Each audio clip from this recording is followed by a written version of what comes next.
Participants, about 85.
Good evening, parents. We're just going to wait just a minute or two here. There's a few more people still logging in. Just want to give them opportunity, and then we'll get started here very shortly.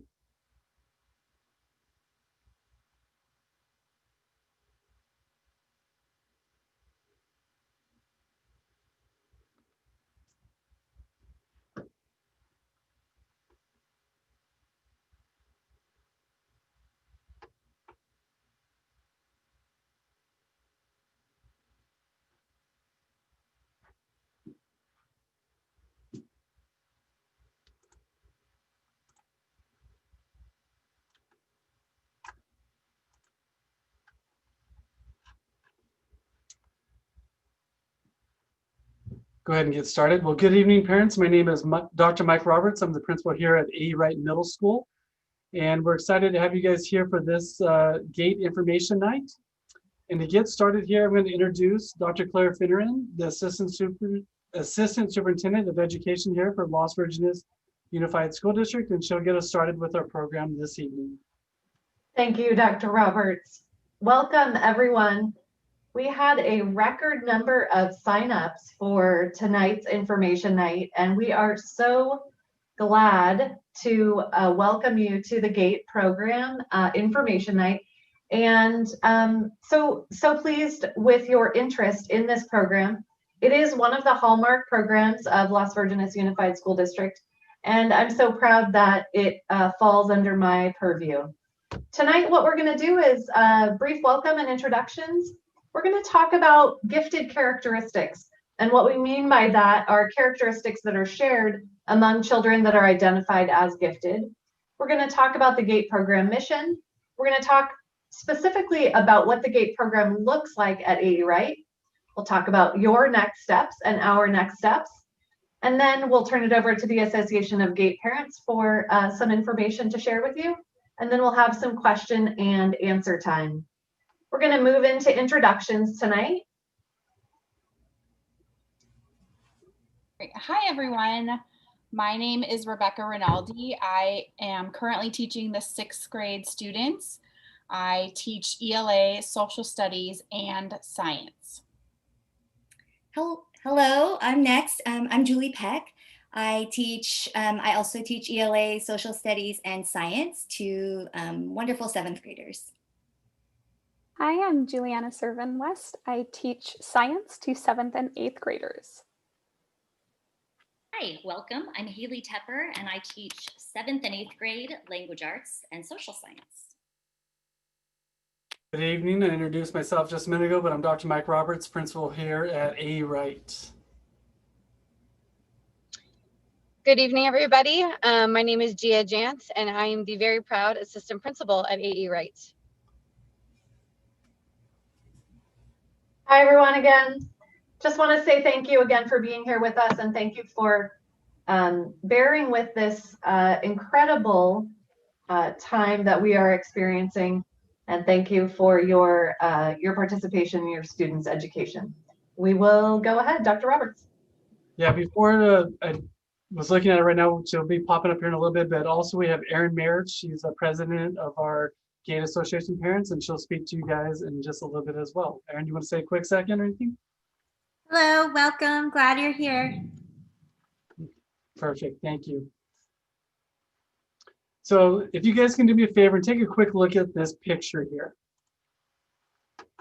For a fair selection, everybody has to take the same exam. Please climb that tree. If you notice there, you see quite the different variety of animals.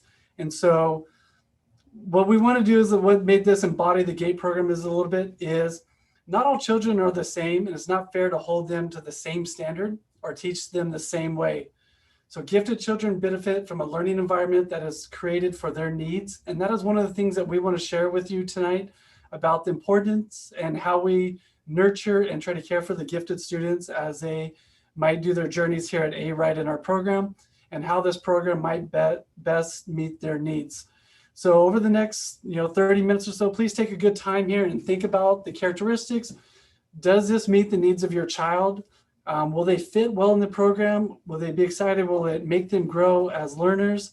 And is it going to fit all their needs here? And with that, I am going to turn it over to Mrs. Rinaldi, and she's going to start explaining some of the characteristics. Hi, so I'm Rebecca Rinaldi. I'm going to start with some of the characteristics that you might be wondering, is my student or my son or daughter a right fit for this program? So some of the characteristics that we commonly see with students in our program are students tend to be perfectionist. They might have heightened sensitivity. They enjoy being a problem solver. They enjoy abstract thinking. They might be observant, inquisitive. They're asking lots of questions. They have excellent reasoning skills. In my class, I like to call them loophole experts. They kind of can work their way through anything. They tend to learn quickly. They might have intense interests in maybe certain subject areas or certain things outside of school. Sometimes they might overreact. They tend to have some emotional sensitivities sometimes, and they might be critical of their self and others. So in addition to that, you might be thinking, okay, is my student gifted or are they bright? And sometimes students can be both. They might be bright and gifted, but sometimes they're gifted and maybe not fitting the other category. So a bright child works hard to achieve, and the gifted learner knows without working hard. A bright child enjoys school. The gifted learner enjoys self-directed learning. And in our classes, often we will do some projects or have choice in our learning where they can kind of make their own decisions and choose their own paths. A bright child has a fine imagination. The gifted learner uses that imagination to experiment with ideas and hunches. So we might take their learning and apply it somewhere else. So in our GATE classes, we use universal concepts to do that. So some work habits and academics, some characteristics of gifted students. So gifted students might be those fast learners. They might have excellent memory. So we don't need to spend a lot of time on the rote kind of vocab or quick stuff like that. They might have an unusually large vocabulary already and complex speech. They might have advanced comprehension of word nuances, metaphors, and abstract ideas. They enjoy problem solving and numbers. We like to kind of incorporate that even in ELA, social studies, and science. They ask insightful questions.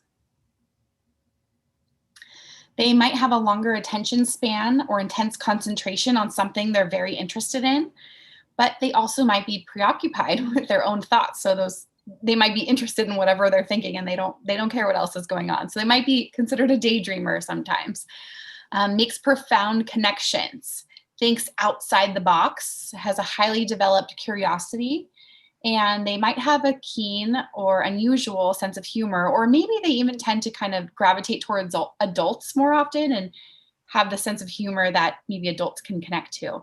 They might have a vivid imagination as well.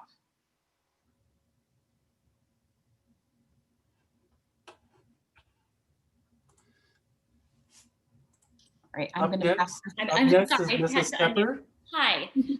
Okay, so we just heard a lot about some of their work habit and academic related characteristics. I'm going to talk now a little bit about some of the unique social emotional characteristics that we see with our GATE students.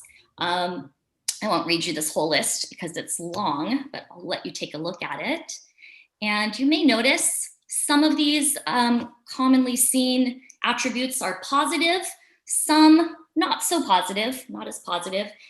We know as parents that these are the characteristics that make our gifted students unique and make them who they are, but they can also be challenging at times to manage as a parent. I think one of the most important aspects of our GATE program at AU Wright is that all of the teachers have been trained, and we're aware of these attributes, and we've been trained and taken classes and courses and gone to conferences so that we are familiar with how to manage them and how to steer them, the not so positive ones, into being positive attributes. Our program mission will be to assist our students in becoming individuals who are able to take self-initiated action, accept responsibility, capable of intelligent choices, independent learning, problem solving, articulating their point of view in an intelligent and respectful way. And these are all skills that are crucial at the time when our students are in middle school. They're at that age where, they're headed to high school, and this is a safe place where we can develop a lot of these important skills. So how do we do that is the question. Many ways. Just looking at our instructional foundation, if you've read about gifted learners, these words probably look familiar to you. Of course, acceleration, sort of tying them all together.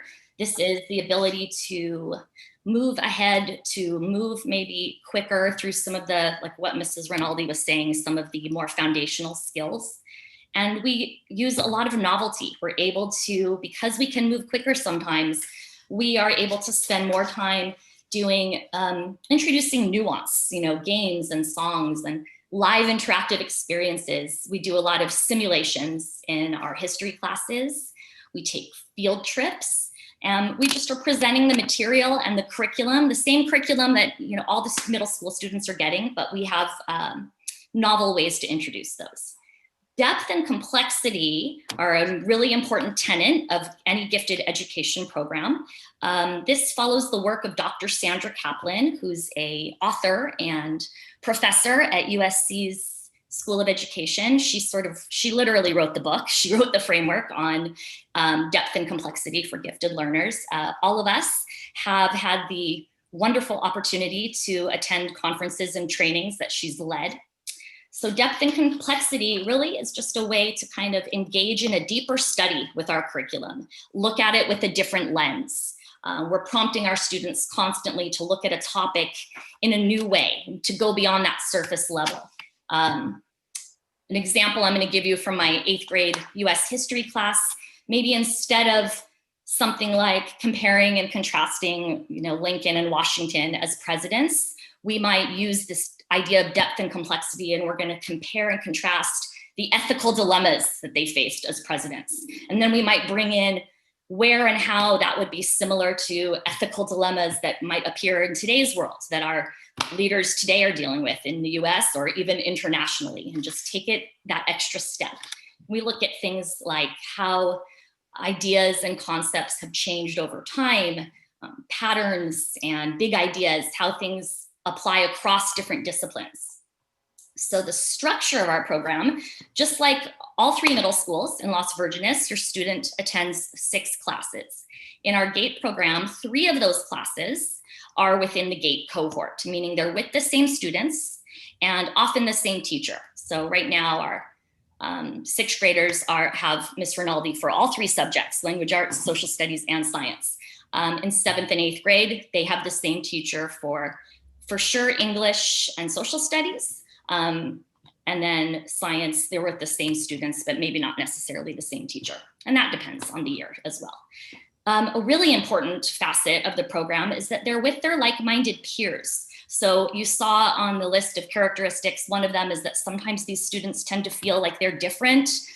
They don't fit in. We're putting them all together in the same room. So they're with like-minded peers who they see a lot of the similarities in their personality and things that might have been considered unique. They're with other students that share those qualities. Our math instruction is leveled and students take a placement exam. That is fluid. They move in and out of levels depending on need. And then the PE and elective classes are interspersed with our general population of students. Up next is Mrs. Peck to discuss what does GATE instruction look like. Yeah, I'm happy to pick this up from Mrs. Tepper. As Mrs. Tepper was saying, we do cover, in terms of standards, we're covering the California Common Core standards, just like every other public school in California. But we're laying, like Mrs. Tepper said, an abstract layer on top of those standards to introduce rigor. And I like this word that Mr. Gleason used a few years ago, vigor, into the curriculum as well. So one of the ways that we do that is through project and problem-based learning. So you'll see there on that slide, you know, I won't read the pictures all to you, but the first two, I believe up there were, you can see that there are all kinds of found materials that the students have put together to try to solve a problem that faced people in history. So I believe the top two pictures have to do with Mesopotamia, and then the bottom two pictures have to do with Mayan culture. And they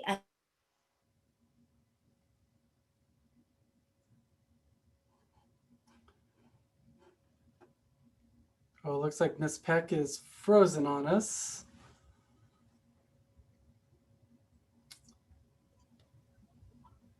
Ms. Tepper, could you help out with this slide here?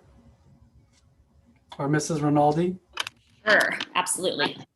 So I think what she was saying is the project and problem-based learning. The students, we use inquiry, so inquiry-based, and this is you can also see in action here that we're integrating social studies and language arts together. So they're writing, they're reading informational materials, they're conducting a scientific experiment. So we're really meshing those three subjects together. She's still frozen? Okay. These are just some examples of various techniques that we're using in our 3 GATE classes. Ms. Rinaldi, you want to pipe in on any of this? So in social studies, language arts, and science, we can incorporate a lot of things. So I teach all 3 of these subjects, so I can kind of blend things how I want. I tell them I'm in charge. But we can do writing across the subjects. We can also connect things in language arts, social studies, and science. So for example, the slide you saw before was Mesopotamia. So that was a social studies unit, but we were connecting some science and engineering. And then we were also writing and doing plans and different things to connect the language arts piece to it. And also connecting our universal concept of change and over time. So it was a way we can connect all 3 subjects and make some connections. So some things in social studies we do lots of research, simulations, interactive units. In language arts, we do book clubs and discussions. Tomorrow, our class is doing a Socratic seminar. We're going to attempt a Socratic seminar virtually tomorrow. See how it goes. We do lots of arts integration as well, and that can go in all 3 areas. Science, labs, creative scientific models. And so in class, we do maybe 3D models and 2D models. So virtually we can do 2D and 3D models. Today in my class, we did an engineering task. We were looking at early humans. So we created tools based on whatever materials they could find in nature. And if they were not allowed to go outside in nature, we found things around the house that they could create a tool with. So we connected the science engineering piece with social studies. So we can connect a lot of these things and also use Bloom's taxonomy to kind of push the thinking up higher as we work through things. One of the favorite things that I enjoy when I walk into a lot of the classes when they do have their Socratic seminars and debates is the students on one side of the topic and debating each other. And it's always fun to watch the kids come up with some of their research and their arguments and their facts that they go at it, and they take it to heart. They get intent. They're looking serious. They're like, oh, we're gonna win this debate. We're all into it. And so it's always one of my favorite things just to sit back and watch them have their little debates as they get into that. I can tell you a little bit about that middle picture if you want, because that was a really fun day. Sorry, you jumped ahead. I'm jumping back one slide. But we did, that's my class in the middle. We were reenacting a Supreme Court decision. I gave them some Supreme Court decisions. They did not know the outcome of, and they had to act as the Supreme Court. You can see my Chief Justice at the head of the table there, and then they had to discuss the evidence and come up with the court decision, and then I let them know how the court actually decided. So that was a lot of fun and very educational. I would add to that the concept of debating and Socratic seminars, probably a unique characteristic of a GATE student is that they would be able to take both sides of the debate, and you know, not that they wouldn't have passion for one side, but a GATE student would definitely have the capacity to argue both sides. And then here's just some examples of some of the work that they do, figuring out the power words and how they can relate to a lot of different topics, stuff that might have happened through history, because they'll try to tie, that's where they get a lot of that tie into the US history or the history and the language arts, how they try to do that with their speeches, debates, and some of those types of topics. So up next is Mrs. West, Servant West, to continue with this. So one of the other things that is really wonderful about teaching science, in particular with GATE students, is there are some new science standards. And those science standards really focus on students being scientists, which ties in fantastically with GATE students thinking like disciplinarians. So they're getting to behave like scientists by asking questions and defining problems. And then one of the advantages in the GATE classes is we give them a little bit more freedom to design their own labs and do their own investigations so that they're able to learn more about the world authentically through their own actions. And then the cross-cutting concepts we use to look at science through also tie in really nicely with the universal concepts. They're actually inspired by Gates' universal concepts.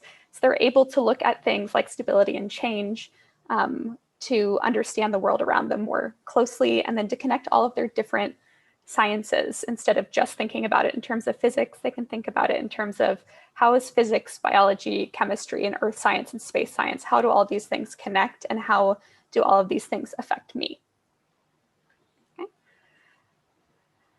And then one of the other fantastic advantages we have in the GATE program is we get to do these wonderful field trips. The field trips do vary based on our curriculum and availability and student interest. But here's a list of some of the different field trips that students did last year. I just want to highlight 2 of the field trips we went on, just so that you can see how they connect to our curriculum. So students regularly visit the Museum of Tolerance, which ties in really well with the 8th grade curriculum. They study US history and slavery. They also read the Diary of Anne Frank. And there's some great connections in the exhibits at the Museum of Tolerance. So they're really able to see what they've been learning in class come to life in another way. We also have been going to USC, where they'll do physics demonstrations for us, and students get to talk to physicists currently doing research and see what that is actually like in the real world, and pick the brains of very, very intelligent people who have been working really hard in their various fields of study, so they can see what it's really like being a scientist. Okay. Obviously, field trips might look a little bit different this year, but we're really proud that we've actually been able to have 2 virtual field trips already. We had Chivalry Today come out on screen, dressed up in full suits of armor, and they were talking about where the different vulnerabilities in the armor were, and they were showing off to the students, and they just had a great time. We also had America's Teaching Zoo, which, if you're not familiar with, that's the teaching zoo at Moore Park College, come out and bring out a whole bunch of their different animals and teach our students about the different traits they had. And they were just so overjoyed to see all of these different animals walked out in front of them. So it felt a little bit more engaging. One of the biggest questions that we get is, what's the difference between honors, college prep, and GATE? So we try to put a little bit of a slide here together. So your college prep is your, our general path that most of our students take on campus, traditional schedule, completely based on the student's needs. Whatever math class, language arts class, elective, it's the vast majority of our campus as a whole. Then you have honors. Honors continues to follow a traditional schedule, but they might differentiate the curriculum a little bit here. They might choose a few different stories that they might read. They might read a few additional stories compared to what the vast majority. But the students there are, I always like to consider them, they're very task oriented. If you give them a list of assignments or projects that they need to do, they'll be very quick to get those done because they want to move quickly and they can take care of those things there. What we currently offer in 7th and 8th grade is English and social studies as an honors. And to get into those, it's usually a teacher recommendation, and we do look at their test scores. When it comes to the GATE program is 6th through 8th grade. The GATE classes are the English, social studies, and science, their cohort. And to get in there, you have to take the IQ test to be part of the program. GATE difference from honors. GATE, they do a little bit more project-based and a lot more discussion, and it's just they're a little bit of a different field, but I'm going to let Mrs. Tepper share just a little bit. She's taught the honors and the GATE courses on both of them same year. She might be able to give you just a little bit more detail on some of those there. Sure. And I'm going to go back also to what Mrs. Rinaldi said. I think that, we're talking about, honors students or GATE students. There's a huge overlap, and, sure. Do we have, gifted students in our honors program? Yes. Do we have high achieving, task-oriented students in our GATE program? Absolutely, a lot of overlap. It's really about finding the right fit for your student. Just a really concrete example I like to give when parents pressure me with, really, no, we need to know the difference. Which one should we do? It's a difficult decision. And we're lucky that we have both these programs, truly. I think a good example I can give in my, say, college preparatory class, I'm going to use verbs. I love English and grammar. So verbs, we're going to spend time doing what the Common Core standards say about what every 6th, 7th, and 8th grader should learn about verbs. And we're going to do that, as creatively as we can. It's not to say that they're not doing novelty and songs and fun things in the college preparatory and honors classes, but we're going to stick to the foundations and getting that mastered. In honors, we kick it up a notch. Like Dr. Roberts said, maybe they're reading higher level texts, higher lexiles. With my honors class, I'm learning about verbs. Maybe we speed through it quicker, so we are able to sort of dip into the following year. What are they going to learn about verbs the next year? How can we sort of study this on a broader basis, deeper level?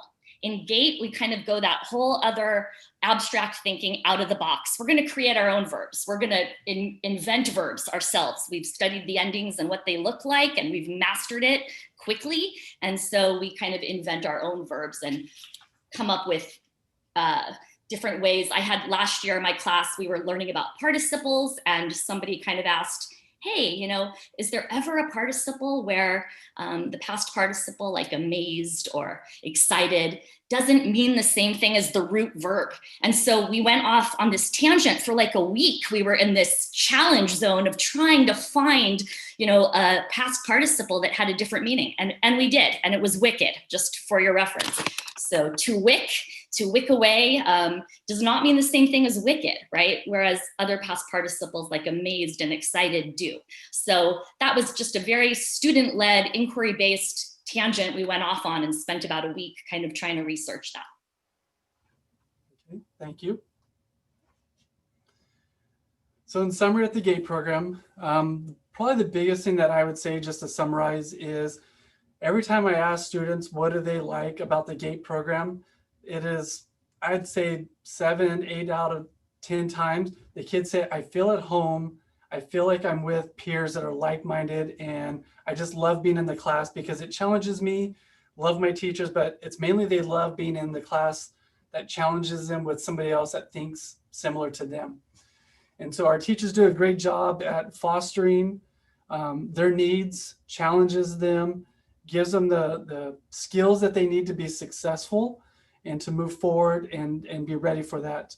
I did have one question that popped up in the question chat that I think ties into this pretty well here. What happens to kids after A Wright when they go to high school? And a lot of our students, when they leave A Wright, we get a big portion. They go, half goes to Calabasas, half goes to Agora. And a lot of the kids will take the AP courses at Calabasas and the IB courses at Agora. And the kids that are there, and Erin can speak about that because she has a kid at the high school. But a lot of the kids say, man, these courses really prepared me for the challenges that these AP and IB classes were at the high school, and I felt very successful moving into there to where like I didn't feel like I was behind, but I was ready for the challenges of these courses here. So that's just one of the things that the kids move on to it. Some kids, they go into high school and they take different paths that they love the music platform and they dive into music and get into there. But this gives them a lot of the skills that they need in life to navigate, to work with peers, and to go through a lot of those types of things there. So that's just a little bit of the summary that our kid, that when they leave the GATE program, they are really ready to move on and be successful from there. So next steps here. So next steps, many of you have already started to sign up for the GATE testing. The link was in the email that went out to you guys. The test site is on through our district website. When you log on to the lvusd.org, you'll be able to go to the GATE testing and find that in there. It is down tonight because they're going to a new platform tomorrow that's going to give parents more options to select different timeframes to go from there. And you'll have the option to sign up. So the students will come to either A. Wright to be tested, White Oak Elementary, or in some cases we do some of the tests in the district office, but most of them are at A. Wright and White Oak. Some of them are during the school day, and we are working to notify the 5th grade teachers that if a student is missing class for that they will be excused and do have a chance to make up that work. Our school psychologists are doing COVID protocols. They got face shields, mask on. There's a barrier between the student and the psychologist. The students are wearing masks, and between each test, they go through there and they wipe down the tables and clean the area and have the doors open. Very safe environment. Did testing over the summer with this platform at the end of it, and been testing kids already as well. Once testing has completed for all the kids that signed up, we plan to have those done hopefully by the end of the year, depending on numbers, and then we will start sending out notifications in January. One of the parts I missed there is once you sign up for it, there will be a parent self-assessment of the child that you will fill out and submit that, and they go from there. One of the questions that does pop up, what do I need to do if my child does not attend A. Wright? For an example, you're in the district and you go to Chaparral and you're supposed to go to AC Stell the following year.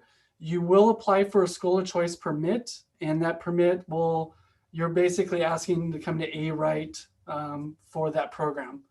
So the only ones that do not really need to apply for a permit is if you go to Lupin Hill, Round Meadow, or Sumac. If you're a parent of one of those schools and your child takes the GATE test, you don't have to do anything else if they get accepted in the program, but just accept that you want to be inside that program there.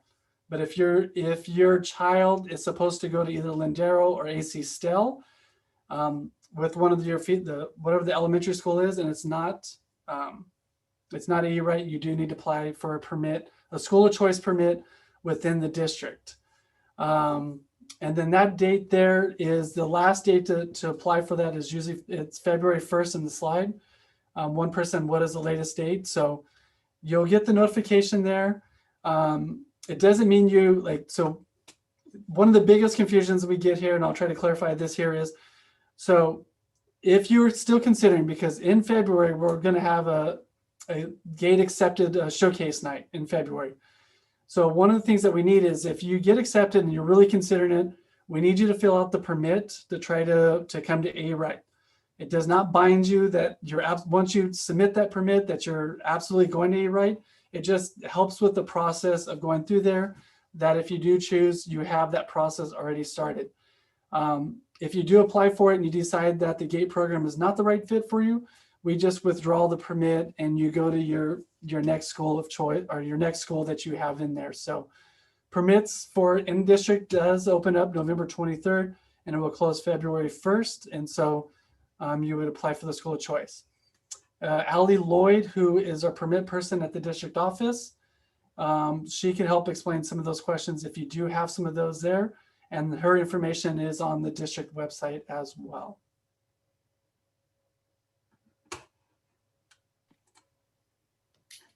Okay, This is me, back to me. So we know that you have many more questions than we can possibly answer tonight, and probably new ones that have arisen since we've been speaking. So we wanted to invite you via social media to please follow us. We all are pretty active on social media, and we are posting what we're doing in our classrooms.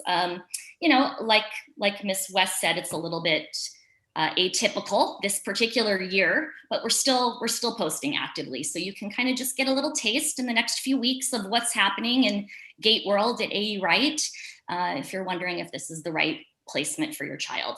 So go ahead and take a picture of that slide. We have our official Gate Twitter, and then the 3 different teachers we are tweeting as well. Also, our Gate website is fabulous, and our parents, our parent group is wonderful about posting. We have a newsletter that they create with all kinds of information, and there's how you get to that. So just through our main AE Wright webpage, you'll see a tab for Gate with all kinds of links on there. Perfect. Up next, finally, we've got Erin Mayer, who's our president of the Association of Gate Parents, and she's just going to speak a little bit about what they do for the program and how they help build that community. Hi, everybody. As Dr. Roberts said, I'm Erin Mayer. I have 2 kids. One is in 10th grade at Agora High. He went through all 3 years of the GATE program at AE Wright. And I also have a 7th grader in the program right now in Miss Tepper's class. And this is my 2nd year as the chair of the Association of GATE Parents. And it's an association of all parents of everyone that has a child in GATE. So everyone's invited and welcome and part of it. And our mission is just to support the GATE program by building partnerships between the parents, the teachers, and the administration. And basically, we're there to provide parent support through communication. So as Ms. Tepper mentioned, we have a newsletter that goes out every probably 8 weeks or so, and as needed. And you are welcome to go on the website now and subscribe, and you'll receive the newsletter. You can opt out, opt in, whatever. But you can see, I think there's also some older versions there, so you can see kind of what we do. We also have parent reps for each grade that communicate with the teachers and liaise between the teachers and the parents.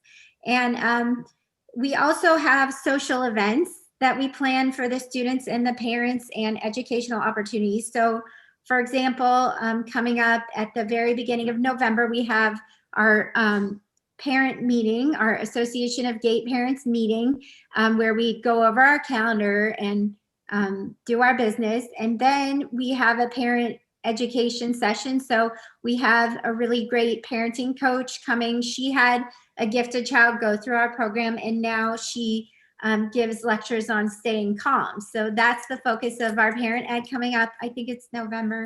It's coming up really soon. Anyway, then for the social, normally we would have a really amazing night at the stadium in Westlake where the kids go kind of wild. Obviously that's not happening. So we planned an online by grade Sherlock Holmes mystery night. So that's what we're doing to try to keep the community going even under these circumstances. But we have great activities throughout the year. We have a holiday event, we do social action. And as Ms. Tepper said, feel free to visit our page. It's within the GATE tab that she mentioned on the AE Wright website. And that's it. Thank you. Thank you. So that's it for the presentation. There is a few questions that there are. So you could, if you have some, you can try to put those on the question and answer. And then there's some in the chat box. We'll try to answer some of these here. There's some questions about the permit process. So permit and accepting numbers. So this year in our 6th grade cohort, we have 76 students in that cohort. We had a few kids that did qualify at the very end, but we did max out at 76 this year, which is a great number. Mrs. Rinaldi is doing a fantastic job with all these kiddos in her class there. But we try to take as many and all the kids that we get into the program. If we had 90, we would take 90 into the program. We try to balance out the numbers between the number of sections. So don't turn away too many, the best that we can there. So the more the merrier, because we want to have that right fit for the kids and their program. So, but we do try to balance out our classes and make sure that that does meet there. There is a few people that are asking questions there on trying to apply for a permit outside the district. So if you are outside the district and you're on this webinar, what you would need to do is you need to apply for a release from your district, and that usually, especially if you're in LA Unified, starts on February 1st. You apply for that permit or release February 1st from there. And then at that point, once LA Unified would release you, then you can submit into the gate testing process here in our district, and then we will get you tested into there.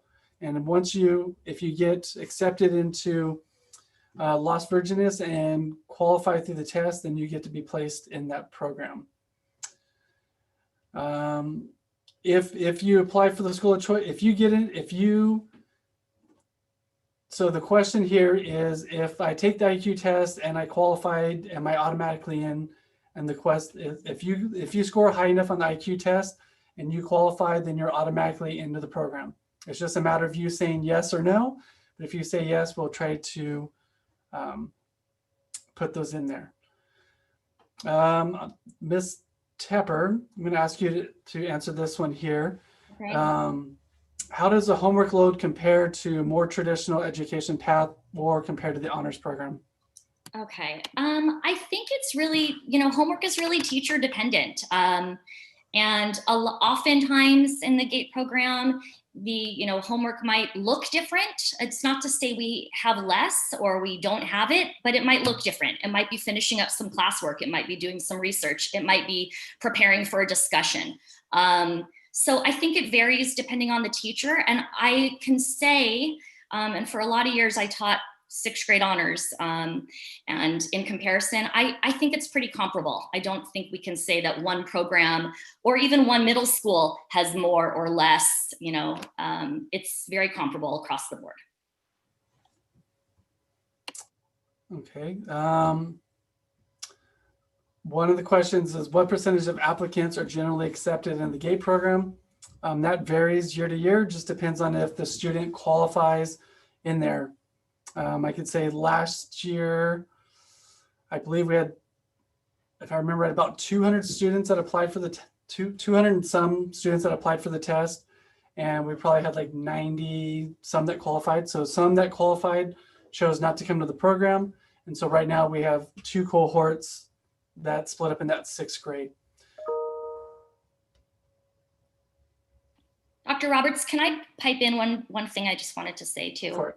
About, yes, the IQ test is important, but just also wanted to say that we are considering multiple measures. We are looking at a variety of test scores. In addition to the IQ test, we look at CASP scores and RENSTAR scores. We take into consideration teacher recommendations from the 5th grade teachers, and grades and academics. So it's we're looking at a big picture.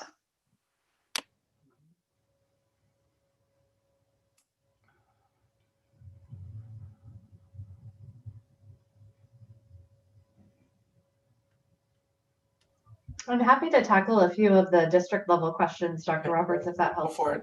I'm trying Great. to just funnel through some. Yeah. I jotted some themes down if that helps, but Perfect. let me just jump in on a few of the district level ones. A couple of questions about elementary level GATE programs. We do not in Las Virgenes have an elementary GATE level program.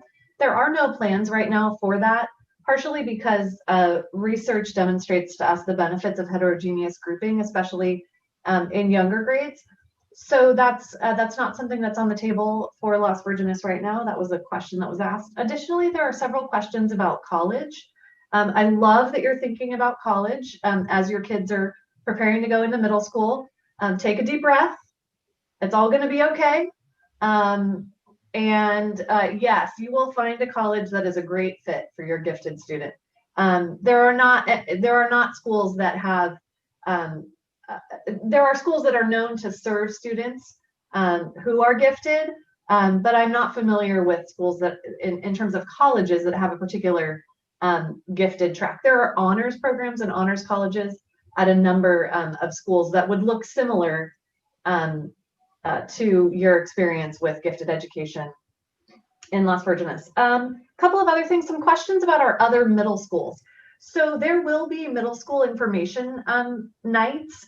Dr. Roberts, I don't know the dates of those, but we can certainly get those on our website and answer parents' questions that way. Another question was related to other middle schools and do they, in Las Virgenes, and do they have a GATE program? No, A. Wright is the only one that has the GATE program. Oh, there was a great question about equity in the GATE program and referencing the New York Times recent podcast, Nice White Parents. Just finished that podcast last week. What a listen. Thank you for raising that point. And part of what we have to do proactively is make sure that all of our students we want to test as many students as we can. And so we attempt to reach out as frequently as we can. We work through teachers, we work through parent communication, through principal communication to try and get as many students assessed. As far as the demographics of the program, I don't have those off the top of my head, but happy to answer those if you call A. Wright or call my office here at the district office. Questions about special ed services. So students who have IEPs and 504s, absolutely. We have students who have IEPs and 504s that are well served in the GATE program. And then there was another question, Dr. Roberts, that someone should probably take on, which is maybe you, which is, can you transfer out? What if you don't like it? How does that work?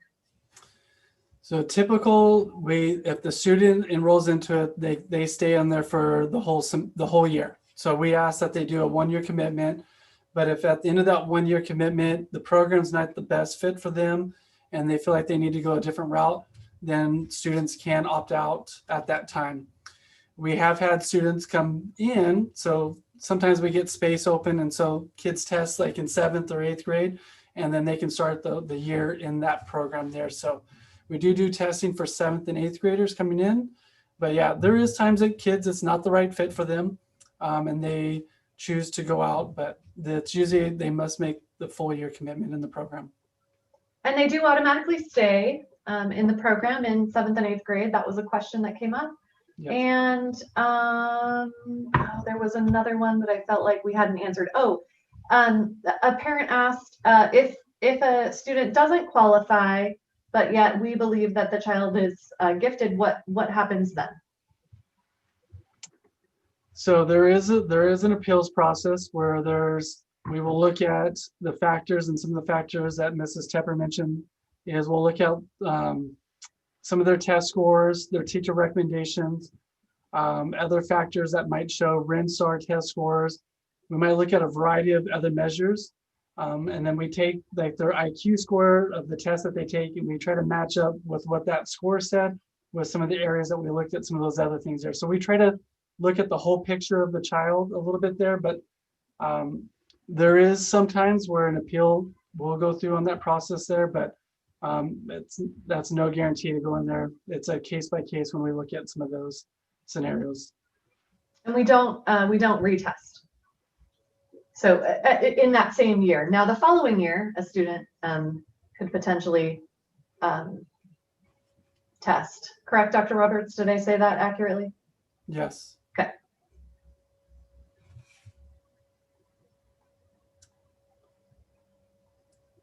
Any of my teachers, did you guys see any questions that you could jump on that we might have missed? Try to summarize. There was one I was going to jump in. Just we do require that you test for the GATE program with our school psychologist in our district. There was a question about if you've been identified as gifted in a different district, is that acceptable? So we do require that you test with us.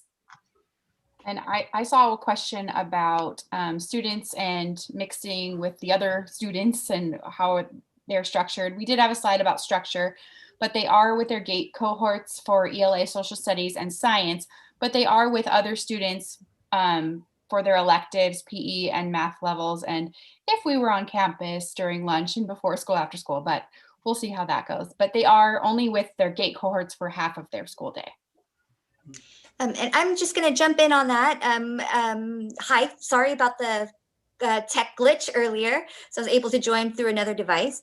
I also, besides being a teacher in the GATE program, I also have 2 children who went through the program as well. One is a senior in high school, and the other is a junior in high school. And the time that they spent in GATE and working with other students in GATE, and then being able to go into high school where there was this dispersal, there's just been a really nice transition of friends that came from GATE, and then also openness to friends elsewhere. So just, I've seen a really, really nice transition to high school with all of our GATE students. So I just wanted to put that out there as well.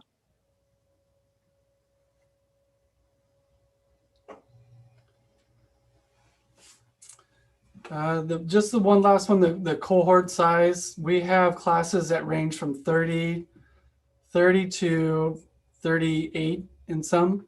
So it varies year by year depending on the number of students. We try to get as many as we can possible, but some of these class sizes match up what the general population class sizes are, but they do go up to 36, 37, 38 in some classes depending, but down to 30 as well. So it just varies on the year to year. In 6th grade, we usually try to take a little bit more because sometimes kids do matriculate out of the program at times. So there is a few of those, but they move or some other stuff there. So we try to help keep our numbers up there. I see a couple more questions on the testing, like people are asking if you get the detailed report on the IQ, and they're asking if there's any way to prepare for the test. The overall score, we can, if you reach out, we can give you the overall score. We don't break it, give you the super detailed type thing. And as for the test, we don't give much information about that. It's just it's an IQ test, and that's about what we can give you on that, because we want to keep the validity of the test as much as possible on that.